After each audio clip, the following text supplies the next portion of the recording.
So welcome everyone at the latest History on the Edge edition.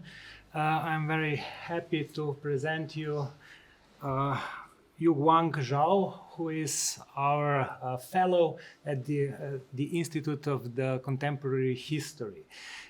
His lecture would be on the Sino-Yugoslav relations in 80s and 70s and 80s, and it's quite intriguing, not so much about the title, which is Brother, Friends, or Teachers and Students, but because of the Bata Živojinović, our greatest export to China at the time, the only Yugoslav superhero who succeeded abroad.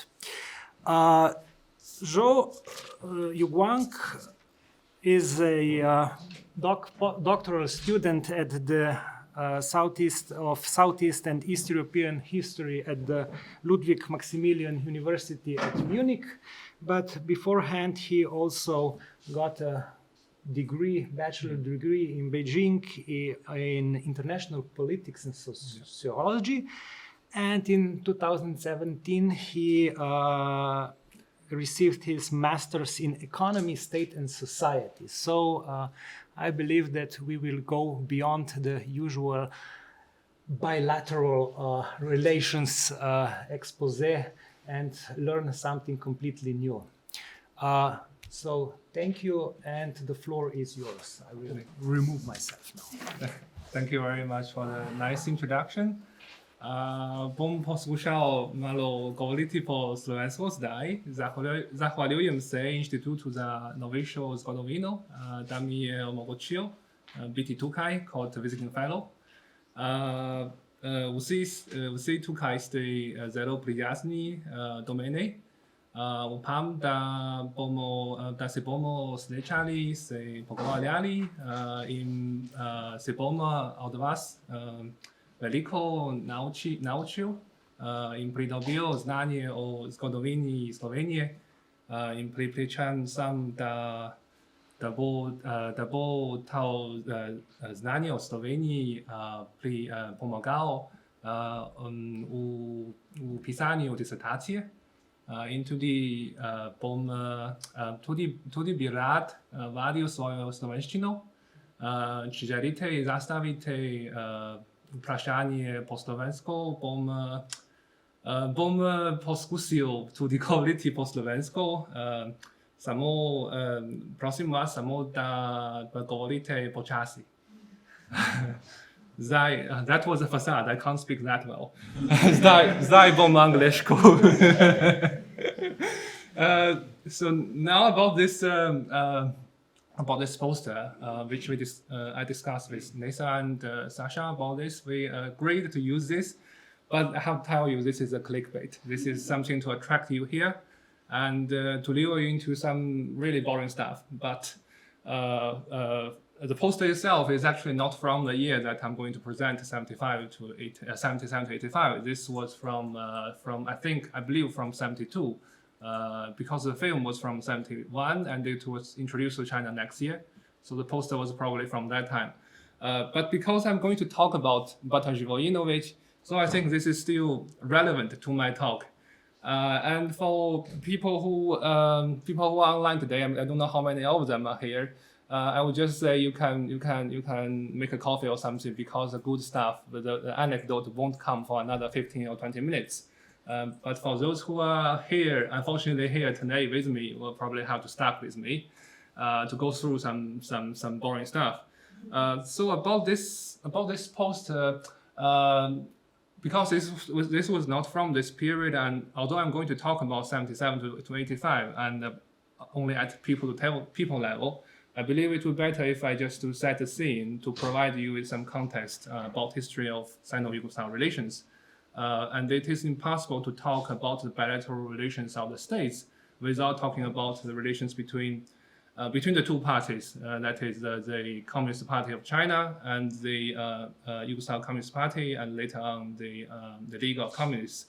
And this went back actually to a time when socialist socialist states were not yet established. So this went back to sometime in the 20s. But I haven't really done research on that. I believe there was some communists from Yugoslavia who went to China on the orders of Moscow. But I really don't know much, so I'm not going to talk about that now. And I will start from 1948, the year. I'm sure you will know this much more than me. So when the split between Yugoslavia, between Tito and Stalin happened, the Chinese Communist Party adopted the Inform Bureau line to exclude Yugoslavia from the socialist camp. This was quite natural, given that the Communist Party of China was fighting a civil war, and the Soviet Union was its biggest ally. It was not straightforward, but one can see why they would not. They didn't want to get into bad books of Stalin just to support Yugoslavia. So there was no relations between the two parties until the mid 50s. But then from 1953-54, after Stalin's death and the end of Korean War, the Soviet Union and Yugoslavia normalized their relations, and with that, China and Yugoslavia also established diplomatic relations at the ambassadorial level. And this ushered in a few years of quite good relations. There were attempts for the Chinese Prime Minister to visit Yugoslavia, but it didn't really happen. But the biggest achievements in this period were probably on the cultural and sport level. Yugoslav football team and basketball team visited China and played a few friendly matches in China. And this is actually completely irrelevant to the lecture today, but I have to see some reports of hooligans in one of these matches, which is perhaps one of the first mentions of football hooliganism in China. Balkan hooliganism introduced into China, but anyway. But in terms of cultural, there will be something that you are perhaps much more familiar with than mine, which is kekets. This was translated into Chinese in 1956. And I don't know if any of you want to hear how it's pronounced in Chinese. So it's called 小勇士, which basically means brave boy. So the Chinese translators did not really attempt to translate kekets, the name itself, but just use a description of him. And this was actually really fortunate because I didn't know this was translated into Chinese. It was because the Twitter accounts of History on the Edge a few days ago when it was promoted, somebody retweeted that tweet with this picture, and I asked the photographer, and she very kindly gave her permission to use this.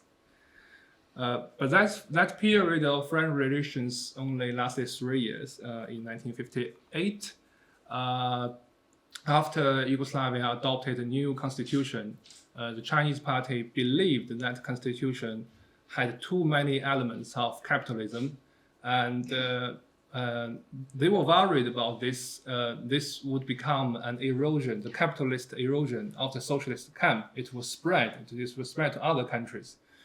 So it began with very sharp attacks by the Chinese side against Yugoslavia, and then they also attacked Tito personally. And there was some fantastic insults. I'll just pick a few of them. Tito was called a traitor, was called a spy, was called a skin-changing monster, was called a demon, and he was called a word in Chinese which would literally translate as walking dog. I know that in English you have a running dog, but there was an official translation called him lackey, which means servant, which would do anything that owner orders him or her to do. And this was a period of a real adversary between the two sides. The ambassadorial relations was suspended, but diplomatic relations weren't completely stopped. There was still, I think it was charge d'affaires level diplomats working at each other's embassy, but the relations between parties were completely interrupted. So this was 1958, and for a few years, Tito and Yugoslavia Communist Party was the legal communists were the biggest source of evil in the book of Chinese Communist Party, and this was also actually one of the most important causes for Sino-Soviet split, which is more well known today. But the split between China and Yugoslavia actually happened first, and this was an important source of conflict between Mao and Khrushchev, because Mao believed Khrushchev was too lenient on Tito. He believed that Khrushchev was given too much space to Tito to trying to make detente work. And curiously, because of this bigger split between China and the Soviet Union, Yugoslavia and Tito became smaller targets, became less important target for the Chinese Communist Party. So the terms which I just mentioned, the traitors, etc., but revisionist, which was the main term to describe Yugoslavia, was moved to Soviet Union. So in the first half of the 60s, Soviet Union became the main target, but the Chinese side did not stop to attack Yugoslavia. But it reduced gradually, became less and less important. And sometime around 65, 68, the Chinese attack on Yugoslavia became much less noticeable. And the important change happened around 68, 69, because for both sides, Soviet Union became the biggest threat. For Yugoslavia, it was because Soviet invasion of Czechoslovakia, and for China, it was because towards the end of 60s, China and Soviet Union were actually moving closer and closer to a very big conflict. In 69, there was a small-scale border conflicts in the Far East, which had the potential to become much bigger, but it didn't. But anyway, China and Yugoslavia now had the reason to become closer, and after some intense diplomatic negotiations in the background, they re-established the ambassadorial level diplomatic relations in 70. But it's very important to note that the relations between the two parties did not re-establish. So the Chinese side did not recognize the League of Communists of Yugoslavia as a Marxist-Leninist party, but it stopped actively describing the Yugoslav League of Communists as revisionists. It just stopped such attack, but in theory, they would still think this was not right. But they can sort of coexist as two countries, as two states that will both, in their own way, fighting against the threat toward peace, which was Soviet Union. So there was another point in 71 when Chinese position at the United Nations was restored, which was partly thanks to Yugoslavia. I think Yugoslavia was also quite proud of that. But in terms of political or diplomatic relations, the achievements of this period was somewhat limited. It stagnated a bit. There was a visit of Yugoslav head of government Cemal Bijedić in 75, and he met with Mao.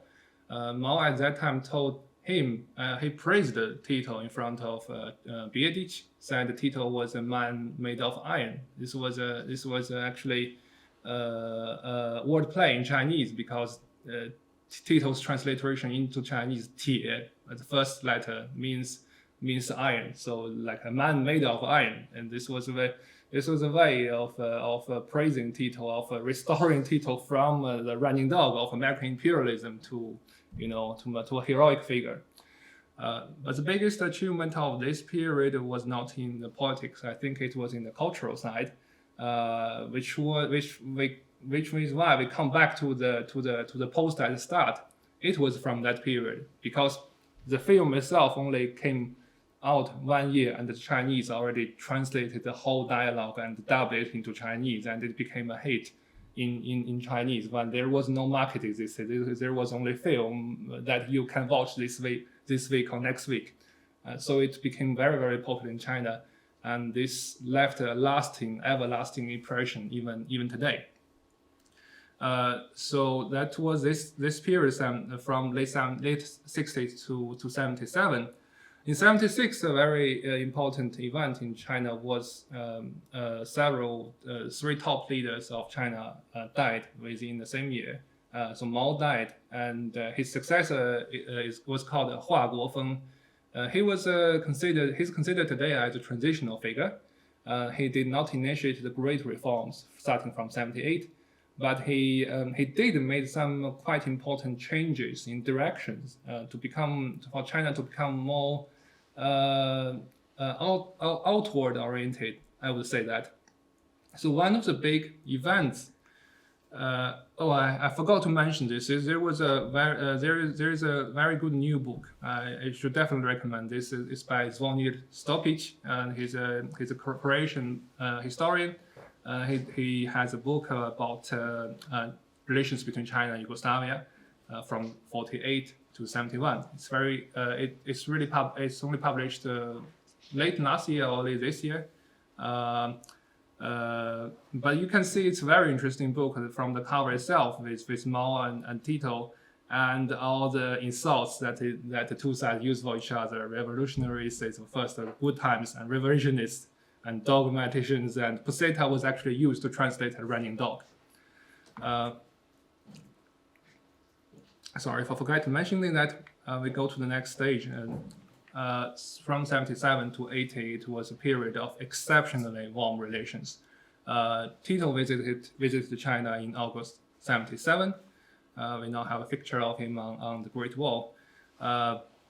His visit was very important, but I'm going to explain a bit more later. And almost exactly a year later, the Chinese leader also made a return visit to Yugoslavia. And this is very, very significant, because Mao, during his entire time as a ruler of China, he only left China twice. He only went to Soviet Union twice, in 49 and 57. So it was very, very significant that his successor, the new Chinese supreme leader, would visit other countries, and the choice of countries was also very, very significant, because he visited Iran, Romania, and Yugoslavia.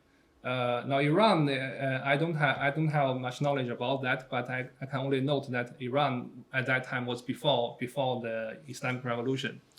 Romania was a country in socialist camp, but had a quite independent diplomatic policy. And Yugoslavia was, of course, it was not in either camp. So this was a kind of opening towards socialist countries who were not quite limited by the Soviet Union, which was a big change from the policies before. So this was a significant. Hua Guofeng visited Yugoslavia. And this is a picture. I don't know how clearly you can see, but he was in Skopje. It was considered a diplomatic coup by the Yugoslav side, because visiting Macedonia was diplomatically very sensitive, and Bulgaria became very, very angry with China for that. And during that time, China and the Yugoslav parties, they re-established the relations between party, So one of the changes was they started to recognize the League of Communists as a Marxist-Leninist party and not as revisionist anymore. So this problem finally was solved. 2 years later, Hua visited Yugoslavia again. This time was the occasion of funeral of Tito, and he was somewhere here, I think, somewhere here. It was a unique event because for the Chinese leadership, for someone who had been the supreme leader of China to visit another country for a funeral, it was very significant. But for the Yugoslav side, Tito's funeral attracted so many foreign leaders that Hua did not really stand out. And this is something I find quite interesting because China at that time was still fairly isolated from the more developed world, from the Europe and America. But Yugoslavia seems to be like had friends all over the world.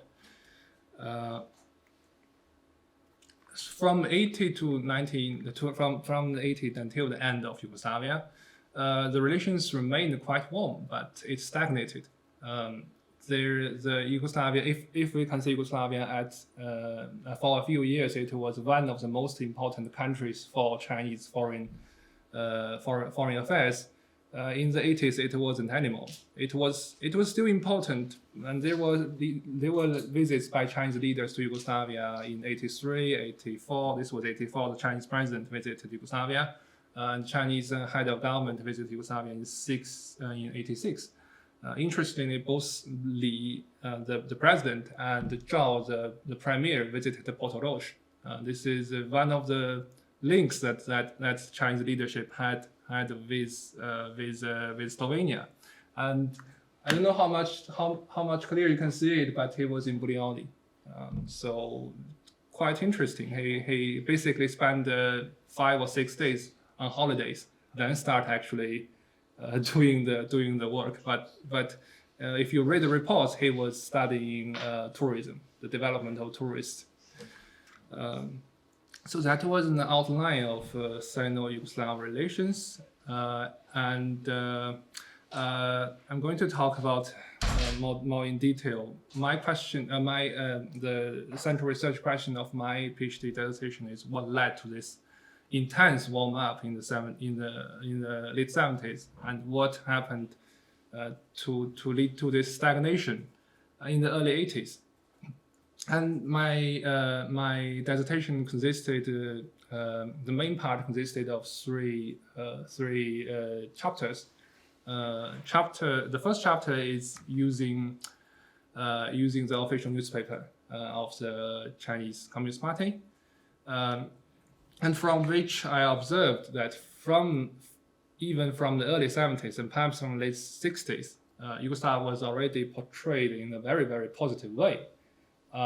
It was mainly portrayed as an ally in the common struggle against hegemony of Soviet Union, but to a lesser extent also to America. News about Yugoslav's national defense preparation and other sorts of political news that getting rid of traitors, etc. So in terms of security, was reported in China, but not so much about economic achievements and other kind of political developments. And Yugoslavia was not treated differently from, for example, Romania, but also not differently from Afro-Asian developing countries. So, for example, there was,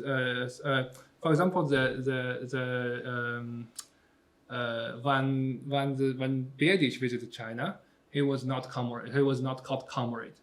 He was just head of government of Yugoslavia. He was a distinguished guest, but he was not a comrade. The title of comrade was only afforded to Yugoslav guests between Tito's visit to China and Hua's visit to Yugoslavia, and this was because the Chinese party, recognized the Yugoslav League of Communists as a genuine communist party. So between this period, not only there were more news about Yugoslavia's economic achievement, but the correspondents of the Chinese newspaper also reported on interesting practice called self-management. So they started writing about self-management in workplace. Not only that, but they also reported how, for example, the workers in the factories determine the various issues such as wage, such as if they can decide a director could be the contract of director could not be renewed, things like that. There was some quite detailed reports from that period, which would be quite which was quite outstanding if you consider the general level of reports of other countries. And they even reported some details about 1974 constitutional changes. So the system of, I think it's delegate system, and sorry, forgot. There was another important change. I think it has something to do with Radna Zajednica, something like that. But the point is, it was really detailed. Hua's visit in 1778, it brought a high point of interest in Yugoslavia's self-management. There were even reports that mentioned that the Yugoslavs' reforms could be an inspiration for the Chinese side. So there was some indication that the Chinese attempt to reform its system, mostly economic, but to a certain extent also politically, could be inspired by Yugoslavia. But this entire chapter was about newspaper. This was about the official discourse. So I would like to expand to some more grounded, more closer to what actually was happening, to see this kind of discourse of interest in Yugoslavia, even attempt to learn from Yugoslavia, actually exists when people meet each other. So this is what I'm actually going to present now. The second chapter of my PhD dissertation about people-to-people interactions between China and Yugoslavia during that time. And those people were not tourists. They were not to each other's countries on their own, but they were in a delegation of some sort. They were officially organized visits. The institutions that sent them include government bodies, party organizations, different enterprises, universities, for example, trade unions, and for example, the community of tourist operators also visited China. Those kind of mass organizations. And the people who went there, they were not only officials, but there were lots of different kinds of professionals, musicians, actors, professors, doctors, etc. So that it's in this context that Bata Živojinović visited China. So I promised Bata, here he comes. He's helping tea growers in the countryside to pick up some tea leaves. If you want to take pictures, you can wait for you. I can send it to you actually. Right? Okay. Yeah, I promised him, so I have to show some cool pictures of Bata.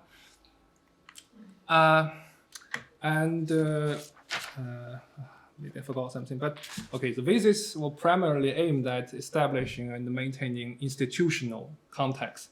Some of them were called study visits, studyjski boravak. So they were trying to study some kind of issue in the other's country. Others were essentially they were professionals carrying out their work. There were, for example, musicians, choirs performing in the other country. There were like documentary makers who went to China to make a documentary about China, about the friendship between Yugoslavia and China, things like that. And what I found interesting is that the Chinese side keep some internal reports on those exchanges. Such reports also exist, of course, on the Yugoslav side.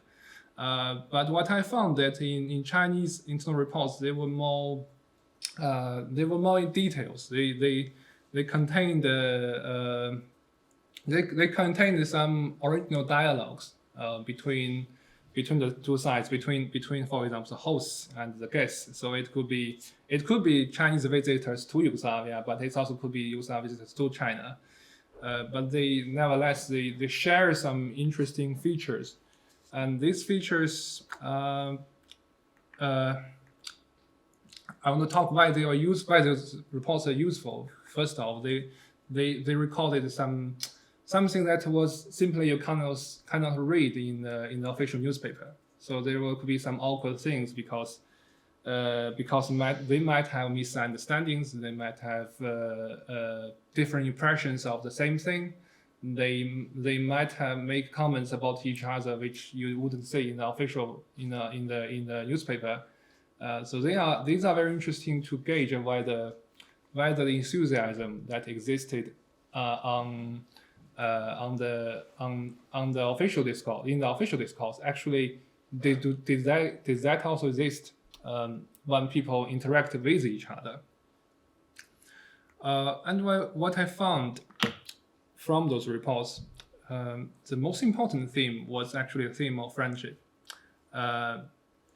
And part of which could be explained by there were official guidelines from above, even from the party central committee all the way down to local level communication. But there were also many concrete examples of friendliness and hospitality. One report mentioned there was a craze for China and Yugoslavia. When they were in shops in Yugoslavia, the assistant would tell others to wait for the Chinese guests, for the Chinese comrades to go first. Things like that. There were also some other more extreme examples. One driver for a delegation, for a Chinese delegation, skipped part of his own honeymoon to go back with the Chinese delegation, and he said, "This I have a whole life to live with my wife, but only a few days together with Chinese comrades." I know maybe I shouldn't stereotype people, but this is something I can really imagine that Yugoslav would say in this context. And Bata, when he was in China, in Shanghai actually, he was so loved by Chinese fans that he could literally not move.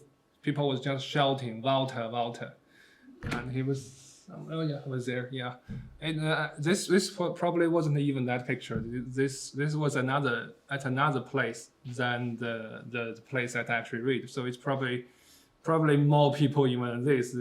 There could be no pictures of that even.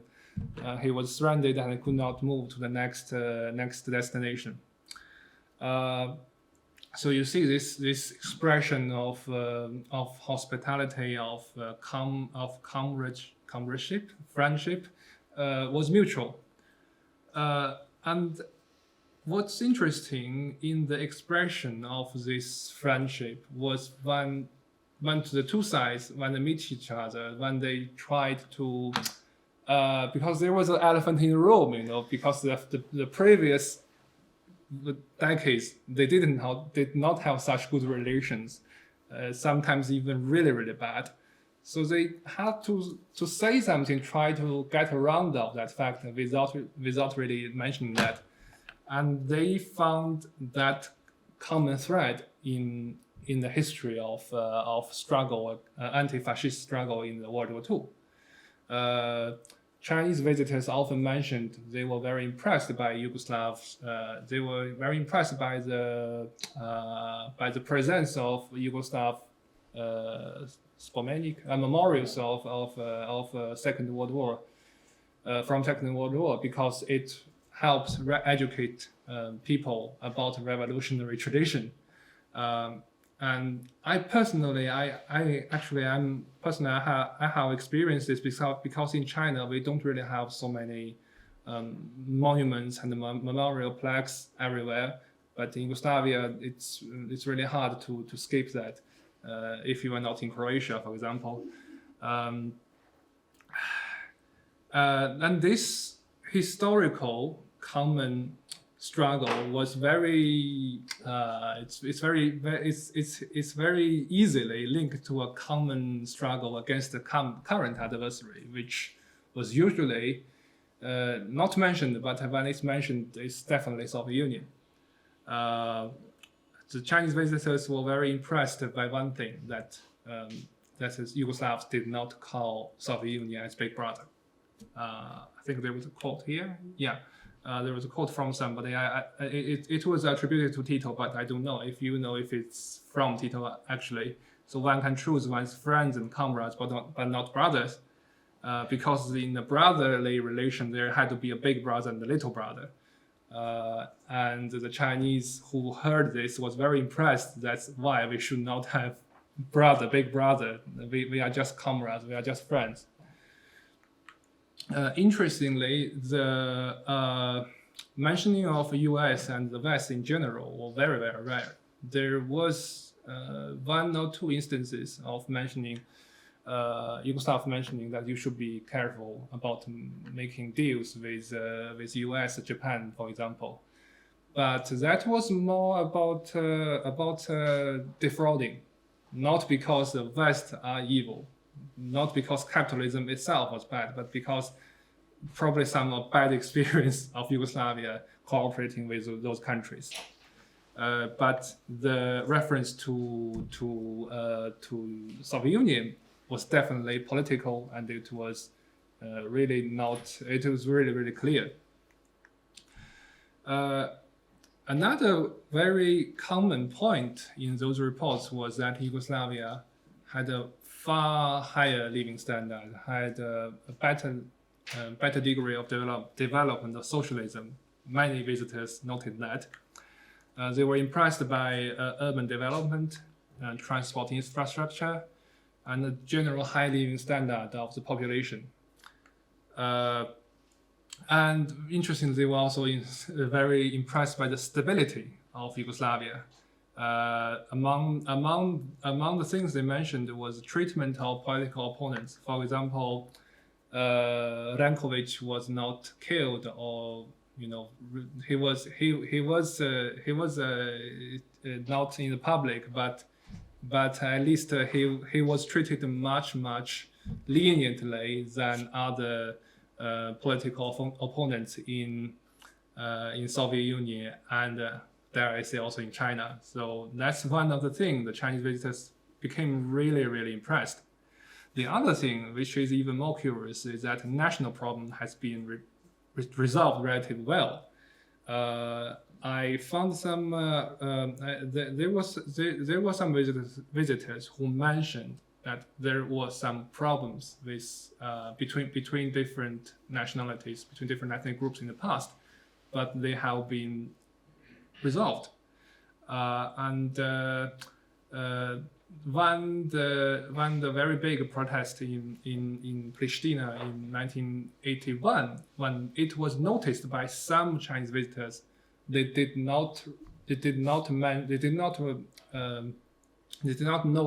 the grievances of the Kosovo Albanians, but they mentioned that it was believed that this was because of foreign intervention. This was because Soviet and Albania, very curious combination of foreign involvement. From today's point, it's really strange that they would consider Yugoslavia so stable. Why was it so oblivious to Yugoslav's problems?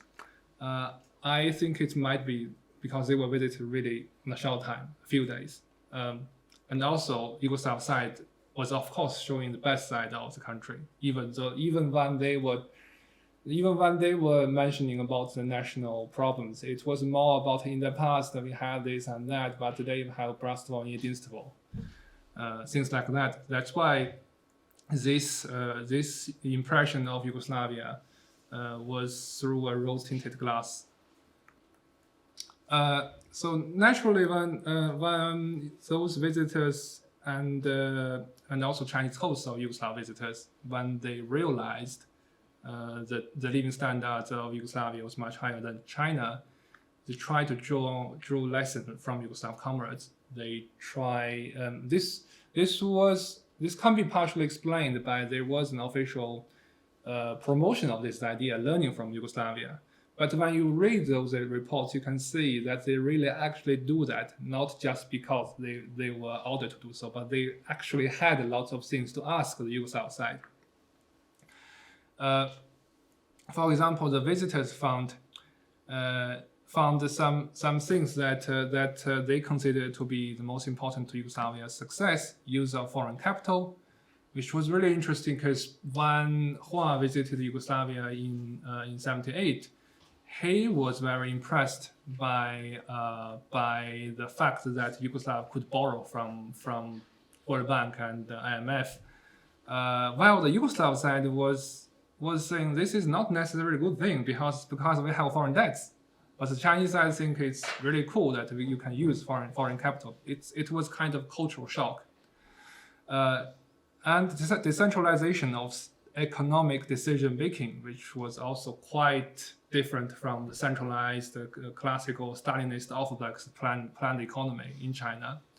This was considered a good thing by those Chinese visitors, but I know that this was also quite controversial within the Yugoslav context. And the final thing is the principle of distribution according to work, and this in general means that the money was not evenly distributed among each worker. So there was an incentive: if you work more, or if your work is considered better, you get more, which was very controversial, of course, because that was something that the Chinese party considered capitalist. But now they were thinking this is something that can be used in Chinese reforms. As I said, learning from Yugoslavia was encouraged by higher authorities. This is why I mentioned it, because in the newspaper you can see such indication. So this was a quote from the. Actually, I forgot very exactly, but I think this was from a relatively high-ranking official in the trade union of China. When he talked about a previous visit of Yugoslav guests, he said that the hosts in that city did not talk about problems. They said China and Yugoslavia now had really good relations, so you should talk not only about your achievements but also tell your problems and difficulties to the Yugoslav comrades. And this kind of honesty evidently had some impression also on the Yugoslav guests, and the Yugoslav guests very often shared their experience and lessons of Yugoslav development. Sorry. They usually start their sharing of experiences with a brief account of Yugoslavia's modern revolutionary history, overview of how the self-management came about.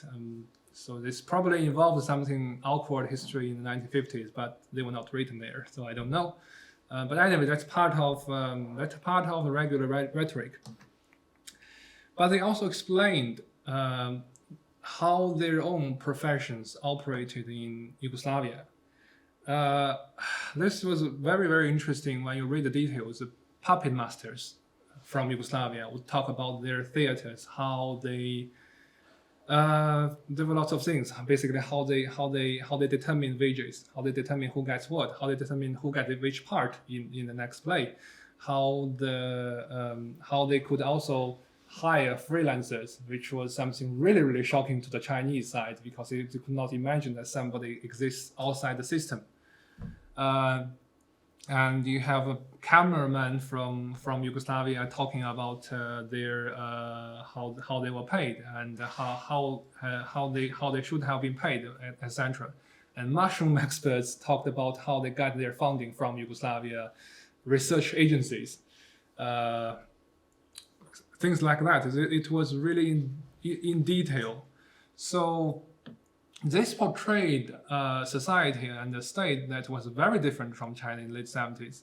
It was decentralized. It had a degree of workplace democracy, and it had a lot of market competition compared to China.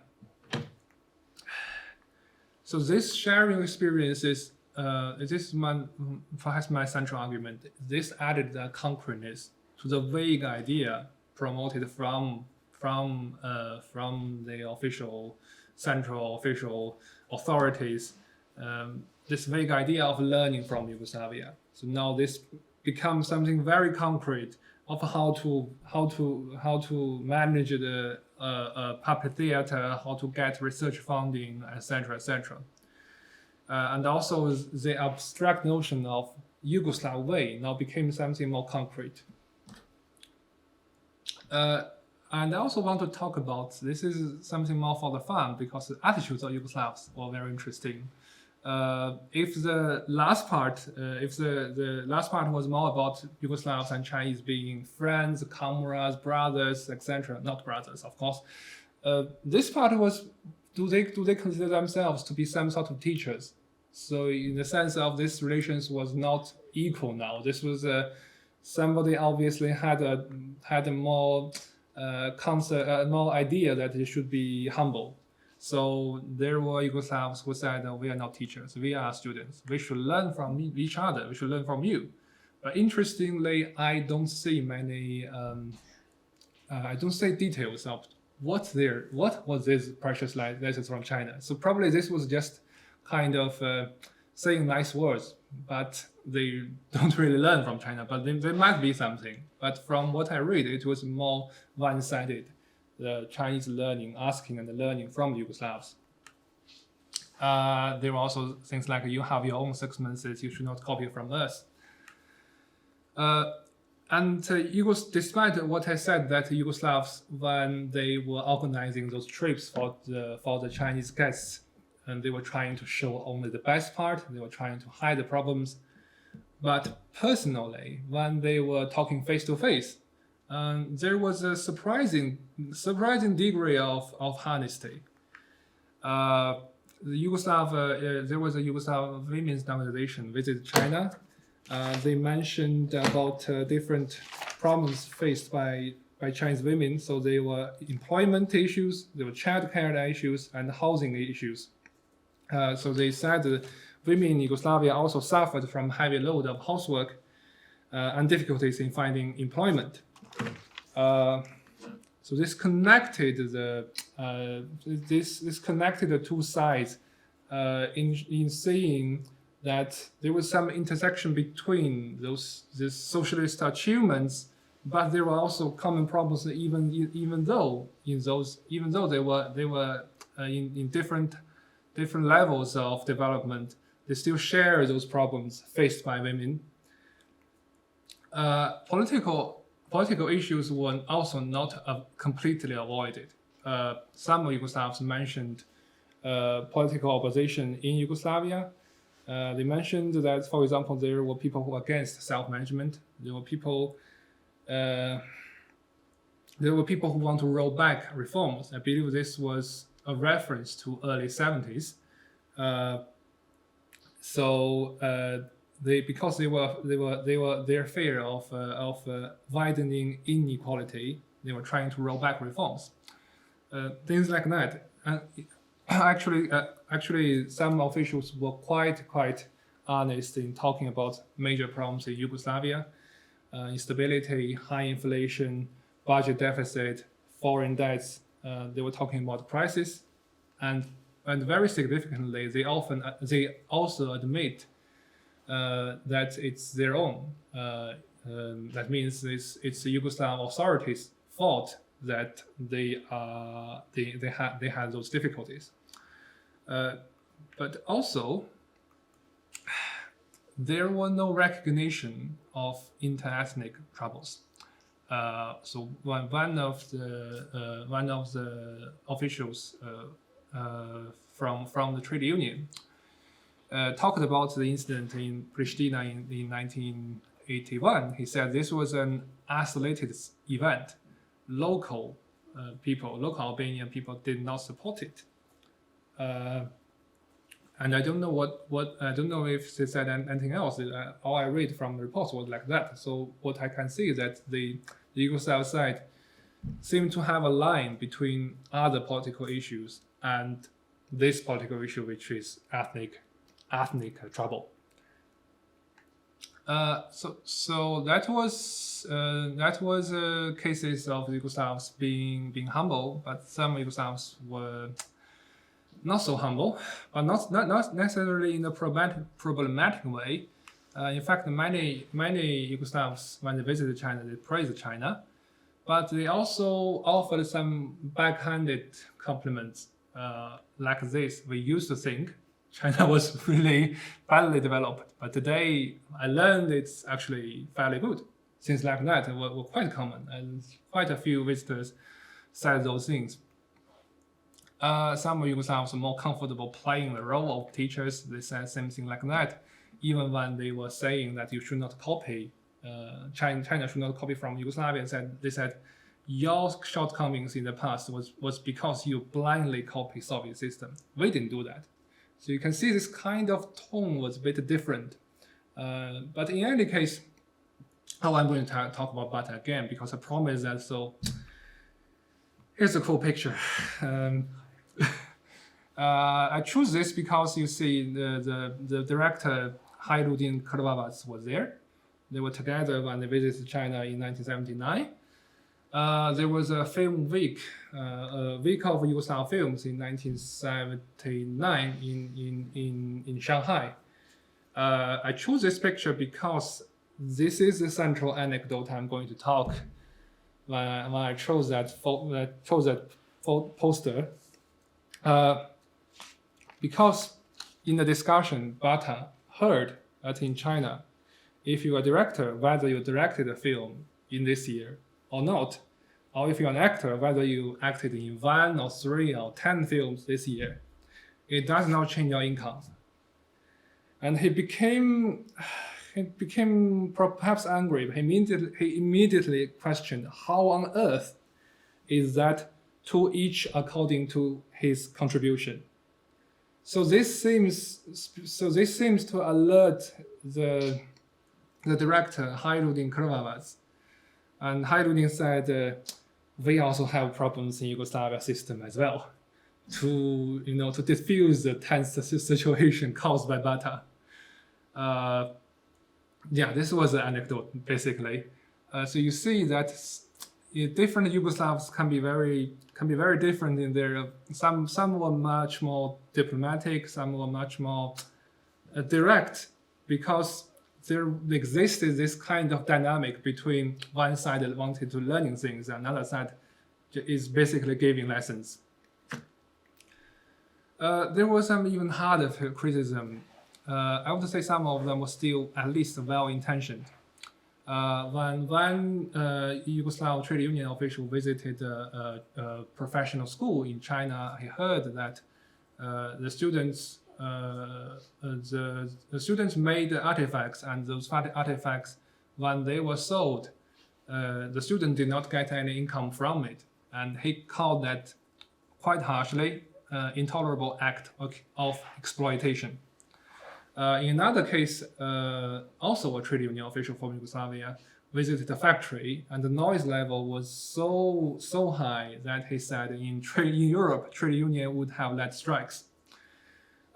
These kind of criticisms, I think, are really, really hard because it struck at the very, very heart of Chinese party, and it's because they were basically questioning how on earth can you, as a socialist country, do those things to workers.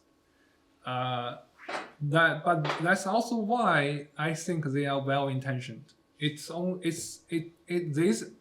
kind of criticisms could only exist because the two sides had really, really good relations, and especially the Chinese side had was already prepared to accept some harsh criticism, even though it has such implication of being not socialist enough. But there was some other things that probably were not really fair. I forgot who was this, but this guy basically said this factory was in Yugoslavia. It would have been developed a long time ago, and he told the translator, "Don't translate this." But the translator was provided by the Chinese side, so the translator translated this. That's why I read this, and that's why you can see this. But this was really, really very, very rare. There's only one instance of this, and basically that's it. Now I want to talk about the Chinese perception of those lessons, how they felt about being educated on those lines. There was very much interest in the workplace democracy, the powers of the workers' councils especially. Also the limitation to the League of Communist power in Radna Zajednica, basically the companies. And also they were very interested in they think that trade union in Yugoslavia had much more real power than in China. Some of the audience of the Yugoslav lectures commented on the Yugoslav experience. This is very interesting. So Yugoslavia trade unions count, but in China the party committees count. But there were also doubts about Yugoslavia experiences. This was a very common comments by the Chinese side. Yugoslavia has abandoned the party's leadership, especially in the society. In general, now I want to talk about sort of conclusion, but not. But since I'm still doing this PhD, so this was really temporary, and this could change a lot. But this is just some thoughts that I had from reading out those reports. The first is that Sino-Yugoslav relations, despite being really warm, despite both sides were really intent on this brotherly, comradely relation, these political relations were not supported by real economic connections, commercial connections. There were reports from 1995, I think, 1984, 85. The Yugoslav side was hosting so many Chinese studijski boravak delegations. They got really tired. They said, we want to do business. We want to cooperate on deals. We don't want to host so many different Chinese delegations trying to learn about how workers get things decided. And they want to make money. So that is one of the weaknesses of the relations between the two countries in the late 70s. They didn't really establish a firm basis on economic terms. They were mostly promoted by political will by both countries. So if this will somehow faded, then it will fade. The second point that I found was that this one-sided unequal nature of relationship could not last long, because despite Chinese was really humble, really honest, really eager to learn, they were not ready to become students forever. They were actually trying to catch up with Yugoslavia and even beyond. And this is an anecdote I found from archives from my recent research in Croatia. Basically, it's a report from a Croatian language teacher, lektorka in China.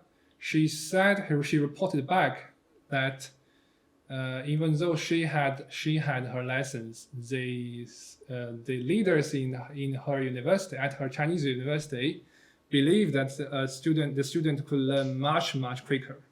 So there was one student in her group. After only 3 months of learning Serbo-Croatian, was given a task of translating Marx, what's it called in English, critique of Gotha program, from Serbo-Croatian into Chinese, just to see how much his Serbo-Croatian has gone. So you can see this kind of ambition was really, really very, in a very short time, they want to get rid of this inferior position. And I also read other reports saying that this Chinese factory want to catch up with Yugoslavia in 1 year's time, which was incredibly ambitious. So it was not possible to maintain that kind of teacher-student relationship for a long time. The third point was that Yugoslav socialism was indeed heading into deeper and deeper crisis in the late 70s and 80s. I found a quite shocking statement from 1985 when a delegation led by Dusan Chkrebic, he had some discussions with the party school in China, and he made a very, very honest and even, I would say, attack on other republics. He basically accused of certain republics and autonomous provinces of being not federal enough. Let's say that. So I found this quite shocking for a Yugoslav official, high-ranking official, to be so honest with foreigners, basically. So in this way, by this time, surely the Chinese side would have realized that Yugoslav socialism was not doing well. The fourth point was, I think there was some deeper incompatibility, and I want to illustrate using a dialogue when actually this was the same delegation visited China, and they were delivering a lecture about Yugoslav system. They mentioned about techno-bureaucratic forces in Yugoslavia being a problem. The thing is, the Chinese listeners did not understand the point. They had no concept of techno-bureaucratic forces. So they asked to explain, and the Yugoslav side could not understand the question. So they just keep talking how to solve this question. So I think this is perhaps a good metaphor for two countries' path in the late 70s and early 80s. Yugoslavia had reforms for about 30 years. It had already faced different problems and was at this stage perhaps not going very well. But China was just starting to reform itself, so certain problems that Yugoslavia have faced and known very well are just incomprehensible to the Chinese side. So this is why perhaps this relationship could not work in a long time, we should perhaps be grateful that at least we still have Bata, we still have those cultural connections, but this further political links based on ideology could not really last long. I just have one more slide because I don't want to end this on a negative note. This is I recently found from the archives, in Croatia. I don't know how much can you see clearly. You can see this was a very impressive list of language skills of Chinese students, Chinese scholarship holders who were sent to Yugoslavia in 1979 to learn at university in Yugoslavia. And I knew this before, but I didn't realize that they were distributed among different republics and even autonomous provinces. And they were not only just learning Serbo-Croatian, but some of them learned Macedonian and some of them learned Slovene. And this guy was particularly impressive because he spoke Russian, Japanese, and Slovene. So this this kind of diversity made me think that I should perhaps can still have more understanding of Sino-Yugoslav relationship by studying also sources from different republics, and Slovenia is very important for that. There's an interesting note in the same document saying that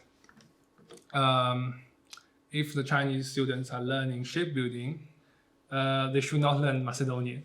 I mean, for obvious reasons, but I mean, historians should not imagine counterfactuals, but just imagine some Chinese shipbuilding engineer studied Macedonian and come to Isola and spoke perfect Macedonian to local people. It will be in the news. So this is where I want to end this. I just want to say Slovenia will be very important for my research, and I'm really eager to hear your comments and questions and any head-ups about Sino-Yugoslav connections.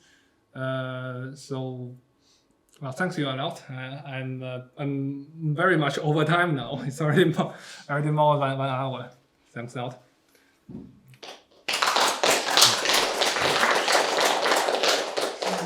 Thank you, and now it's time for questions, comments. Okay, well, to start, I'm just wondering if you know what year the women's organization from Yugoslavia went to China. I think it's 78, but I can check. Okay, Yeah. it's a very short question. Okay, I can. Yeah. I know the name of the leader of the delegation of Yugoslavia, Vera Kovacevic. Okay, thank you. Yeah. Yeah, I was curious about how exactly did China and these specific magazines that you were going through, how do they report about Yugoslavia's involvement in the non-aligned movement and the support of several liberation movements throughout the world? Yeah, this is something that I found quite curious because China was not in the non-aligned movement until very late, until the 90s. So until basically the whole movement lost its original visions. And this, if I can give a little bit more detailed, and it's perhaps go beyond my knowledge, but what I understand was that China and Yugoslavia were pursuing very different strategies of engaging with Third World in the 50s and 60s. So, for example, China participated in the Bandung conference, and which Yugoslavia wasn't quite a part of that. But when Yugoslavia was connecting with Egypt and India, China also criticized Yugoslavia for this policy of active coexistence, because for China, connections between the Asian African countries should only be built on the liberation movements, only built by revolutionary movements. And in their mind, Yugoslavia was building this what's the word? But they were tolerating other forces. They were tolerating forces that were clearly, in Chinese consideration, counter-revolutionary. So that's why, at least in the late 50s and early 60s, China was quite harsh with whatever Yugoslavia was doing in the Third World. But in the 70s, it's more complicated because the main target was now Soviet Union, and when you look at the reports, you can see that very few reports from Yugoslavia actually made into Chinese news. But one of the news made it. It was I forgot whether it was Tito or some other high-ranking Yugoslav officials claiming that the conference in I think it's in Havana, the 9/11 Moon conference in Havana was being disrupted by forces such as Soviet Union. So this made news in China. It at least means that the official discourse changed a bit. They could allow this kind of criticism of Soviet Union because it's criticizing Soviet Union, even though China was not in the nine-line movement. At least it did not see it as a big evil. At least it's a smaller evil than Soviet Union. And at a certain point, certainly this could be it could be some kind of ally of China in the common struggle against hegemony. It's perhaps not quite an answer to your, but I don't really find so many references in those people-to-people interactions, so I can answer from the newspapers. Yeah, of course. I just have one smaller question about these students. Yeah. Do you know how these numbers of these students changed, and were there any fluctuations? There were. What were they responding to? I don't know exactly how numbers changed, but obviously there were changes. At first, the Chinese side sent a lot, and I think one of the constant issues between the two sides was that Yugoslavia did not send so many, and because this was a I forgot the word. Because it was naučno-tehnička suradnja agreement. They have to sign a sporazum every few years. So the numbers in theory should be equal. But the Yugoslavia side did not send so many, and the Chinese side sometimes want to send more. And there were also internal problems in Yugoslavia because certain republics did not quite want to host Chinese students, not because any other problem, but because of financial reasons. And I have to point out that Slovenia was one of the worst offenders. Slovenia basically rejected one student from China for some years. Maybe I shouldn't talk too much about it because it's personal information. But what I found was that very, very curiously, Serbia and Croatia were more interested in getting Chinese students into their universities. But Slovenia was really intent on forcing this equal treatment. So if you have students from Yugoslavia to Slovenia, Slovenia must have an equal number of students going to China. And Slovenia always had fewer students going to China compared to Croatia, Serbia, and even Bosnia, etc. So that became sort of conflict not only between the Chinese embassy in Belgrade and the Savin Zavod, the corporations, and also between the Savin Zavod and the Republički Zavod. And they had all kinds of discussions. Slovenia was one of the leading forces to advocate for this equal treatment. And another very interesting thing was not necessarily related to your question, but Slovenian side was really intent for the candidates to learn Slovene, which was a fair point. But the Chinese side, if those students don't speak Slovene very well, they often could only rely on Russian, and that was a source of problems between the university in Ljubljana basically and the Chinese embassy, because the university says if you don't speak Slovene, you should take courses in English, not in Russian. But if you are in Croatia or in Serbia, you can actually take courses in Russian because they were more lenient for students who speak Russian. But Slovene really insisted on speaking either Slovene or English, not Serbo-Croatian. And I found out this is also quite interesting. And what they say, so those students, the numbers did change for, and at the end of 80s, the numbers went down a little bit, but not quite significantly, because there were some new developments. At first, there were no students to Kosovo, for example. But in 87, 88, there were students to Kosovo to learn Albanian. And this was because China and Albania had no relations after 76. So the Albanian language students in China had to learn Albanian in Kosovo. So this changed a bit of internal distribution of students in Yugoslavia.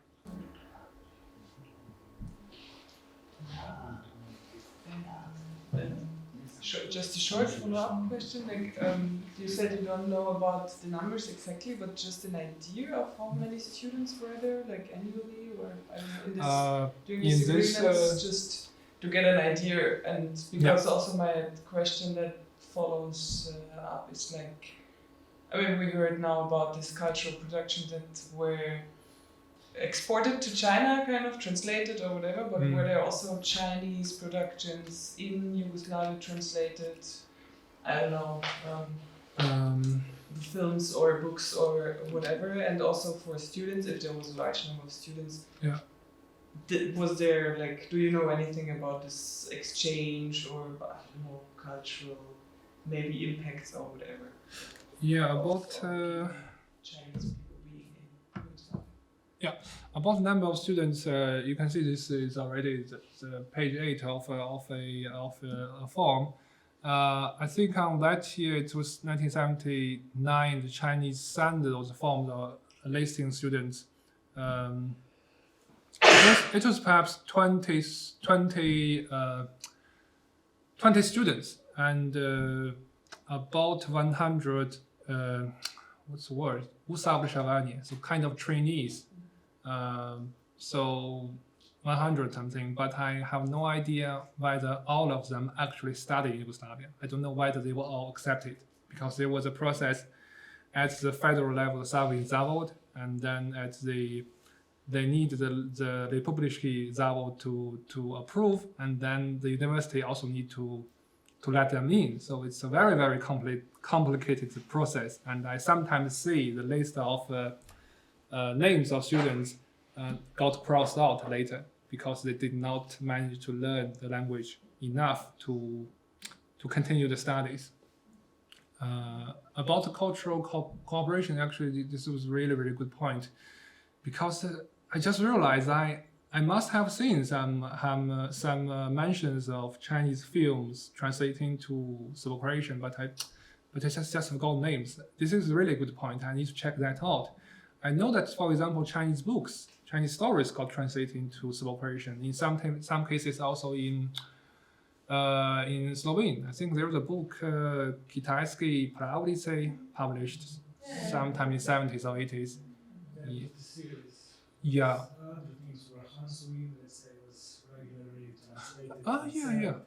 Yeah. With Mao and everything. With Mao. Yeah, so there was books like that, and there was also cooperation with Jugoslovanskih review, was it called that? There was a publisher in Belgrade. They published quite a few monographs about China, about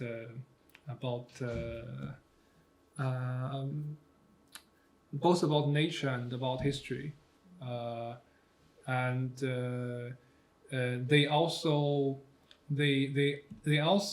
obtained the rights to redistribute this.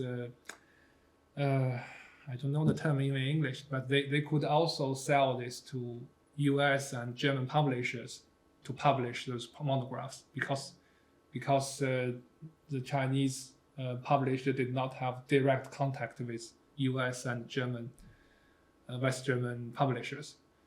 So this Yugoslav publisher was quite important in that sense. And there were,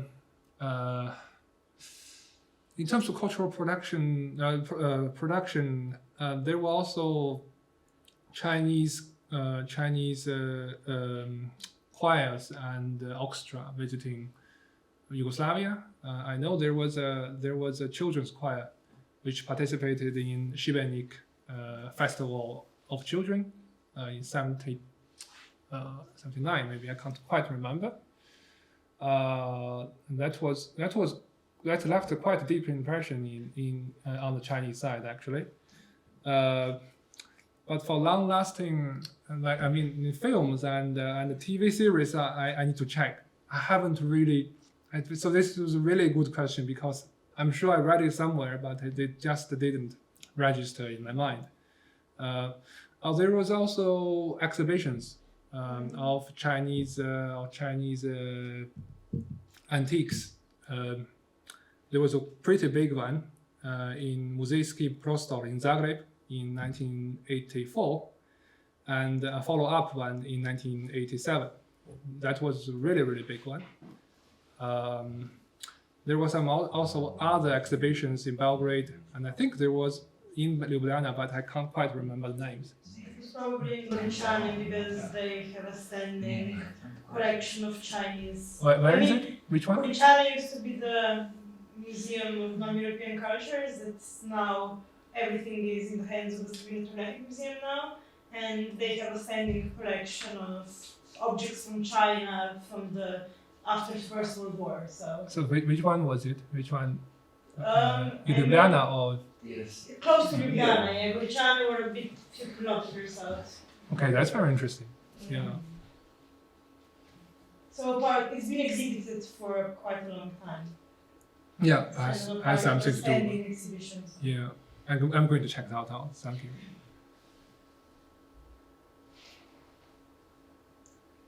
So I have a few comments that I will humbly wait with them for coffee.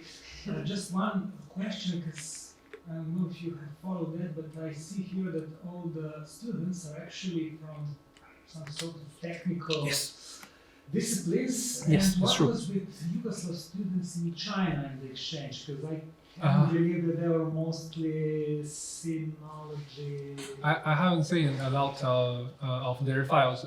What I have seen was that at least some of them studied Chinese language, Chinese culture, Chinese history, like that. Yeah. That was more predictable. And there was also medical students learning about acupuncture. Oh. Yeah, something like that. I know that. Really? From 80s? Probably, yeah. I mean, Wow. I don't remember the name, but it's Well, yeah. family connection. Maybe we. And also an artist studied here in the 80s, but she remained in Slovenia. She moved here in Chinese. She teaches at the department calligraphy in Chinese. Wow, that's so interesting. I'm going to ask you again. She married one of the founders of the Asian Studies department. Okay. Yeah, I just realized Asian studies She here married is quite strong. Yeah. Yeah. Because let's say that our Slovene knowledge of China is lately, we are quite good informed because Zorana Bakovic, she was one of the students from Belgrade who still studied in China in the 80s, and now she's practically the only person in Deva, in the main newspaper, who is writing I see. on Asia, and nowadays very present in the newspaper. But Uroš Lipušek also was. That's a very nice heritage of this spirit. Yeah, practically from that. Yeah. Let us finish the official part on this notion and Coffee. let's go for a coffee. Thank you very much.